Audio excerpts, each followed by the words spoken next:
Hi, everyone. My guest today is Gabo Aurora, founder and CEO of Lightshed, which is described as a creative technology studio. Gabo is a pioneer in the world of immersive storytelling and focuses his efforts in the fields of virtual and augmented reality, as well as artificial intelligence. In addition to founding the Immersive Storytelling and Emerging Technologies Program (ISET) department here at Hopkins, he was also served as the economic advisor for Secretary General Ban Ki-moon at the United Nations, where he also founded the UN VR division, which focused on virtual reality initiatives and campaigns. His work is on permanent display at the Museum of Modern Art in New York, and he has been described by the BBC and LA Times as game-changing, and for all of his work that transcends all the typical barriers of the rectangular cinema. Gabo, thanks so much for joining us today. Really appreciate it. Thanks for having me. Yeah. So let's just kind of dive right in here. In your interview with Angela Watercutter for the South by Southwest sessions, you stated that the one thing VR can do very well is help expand our consciousness, and you can make human stories understood in a completely different light. In our class, students will be designing their own games for a platform of their choice, some of which may be VR, both in groups and as individuals. So in your experience, do games have the same kind of consciousness expanding power? Yeah, I think, a lot of games can be in virtual reality. And even if they're not, they use very similar mechanics because when we build things in virtual or augmented reality, um, 9 times out of 10, we're using game engines like Unity and Unreal because, virtual reality can be very passive and be 360. It can be more interactive. It can have photoreal sort of elements, but it can also have computer generated elements. So it all really depends. And a lot of games now are kind of that hybrid. And for instance, there's Tender Claws, which is a VR studio that has done like incredible work around social VR and performance. They got their start in doing mobile games, like this game called Pry.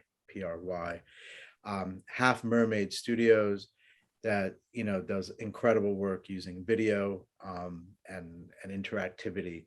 So a lot of these things are really merging together, and I think games obviously do have that ability. It's just more of a challenge because I think that interactivity and narrative design and emotion, I think, is like a very hard thing to get right.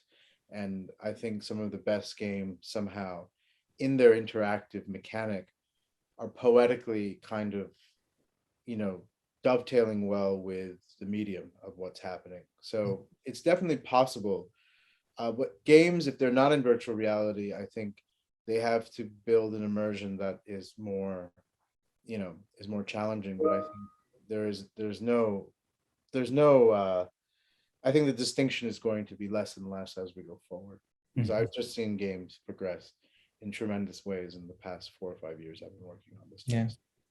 And we can all think of, those times when that social experience, right? When we get highly competitive and the world sort of melts away, and it doesn't make a difference whether you're playing something, just something as simple as checkers or something as complex as a multiplayer, role play game or something like that. All of that has the ability through that social experience to kind of really grab us and hold our attention, and it said you feel this consciousness moment. You're elevated into the moment of the game. It's really cool. So in your work really involves deeply interrogating reality to uncover truths, and then you kind of transmute those truths into the medium of virtual reality for your audience. And when you're approaching a new subject or topic you want to explore, so what are the first steps you make in the discovery process?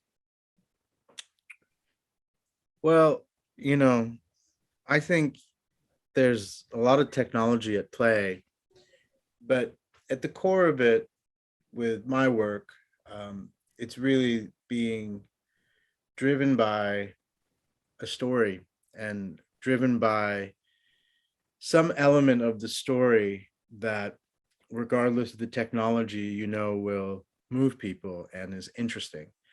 And then I think the technology just reveals that nuance and that sort of angle that you're taking towards it, so I think at the core of it, you know I still try to think about ideas that I feel, regardless of what medium they'll be in, it's something people have a curiosity about, or is an unexpected way to look at something. And then and then people are engaged, and then I think then it's the challenge of using the technology to make you to prove that point. As a case in point, I really felt most people had not really been to a refugee camp, or really understood what they're like. And I think people have very stereotyped views of what refugees are like and what a refugee camp is like. But the average refugee lives, I think, something like 17 years in a refugee camp. It's a a lot of these refugee camps turn into cities, as they have in parts of Lebanon and in the Middle East and in Kenya, which has very long-standing refugee camp that's turned into a mini city. So I think um, I think that was something that I wanted to explore, that I knew most people didn't know, and I think if most people understood what it was like, that they would be pleasantly surprised, and maybe think about the issue differently. And then I wanted to use virtual reality because I thought there's no better way than to be there, and to actually feel what it feels like for a refugee to be there. So that's how one would approach it. Similarly, when I did something on Ebola, which is a public crisis that happened in Africa and Liberia in particular, uh, I was fascinated the fact that you were able to get immunity, and that a lot of the people who were able to get immunity from Ebola were then able to work with orphans who were in a quarantine period, like a 21-day quarantine period, where they have lost their family members and their young children from 3 to 7 years old who don't know what's happening. And these people with immunity could go in and hold them and touch them, and kind of give them the physical contact they needed that no one else was able to give them because they could be contagious. So I thought that was really beautiful, and I think those are really interesting ways to kind of explore, um, then what the technology could do. And Mhm. I can go on. Yeah, Everything, no, yeah. everything, So everything has its origin in, I think, a compelling angle, and I think you have to do the work to think about that. And that has nothing to do with games and technology. That has everything to do with storytelling.